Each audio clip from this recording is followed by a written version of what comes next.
Many applicants to the CRA role are told that the CRA role is not an entry-level role. And is that so? Well, yes and no. Let me start with no. I don't think that you need to do any other role necessarily to be a CRA.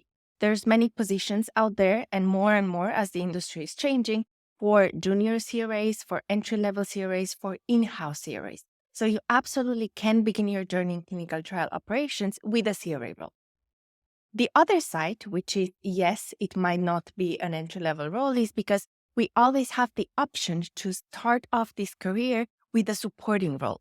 And I did that myself. I started off for 1 year as a clinical trial assistant, where I learned so much about the documentation, especially because that's what I was supporting my clinical research associates with as a clinical trial assistant. I was doing quality checks, I was managing the ETMF, managing the documentation, the CVs, the GCPs, the qualifications, the versions of the informed consent form, the versions of the protocol, the versions of the investigator brochure. And seeing these documents in detail helped me immensely when I got to be the one managing the study, managing the trial, and responsible for the quality check of my site. What is my recommendation? Try both. It might be easier at a specific time because there's more demand in the industry to get a role as an in-house CRA or as a trainee CRA, but it might also be that at that specific moment, there's no demand and you can choose to start with a supporting role. Look for clinical trial assistant, look for study startup, any in-house supporting role that is related to the clinical trial operations, both at the CRO level, but also at the sponsor level.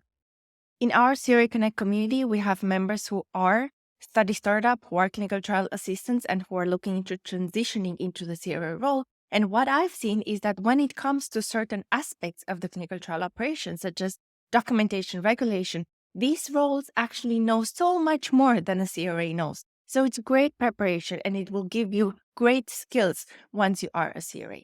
And if you want to know more about what roles you could do, speak to other CRAs that are in the industry, in your connections, in your network, and see how they transition into this role. You can join us at CRAConnect community, and we're constantly speaking about how we transition into the CRA role, what are the challenges, what are the tips that we can share with the other CRAs, and together we're giving visibility to this role and empowering internationally the CRAs that we have in our industry.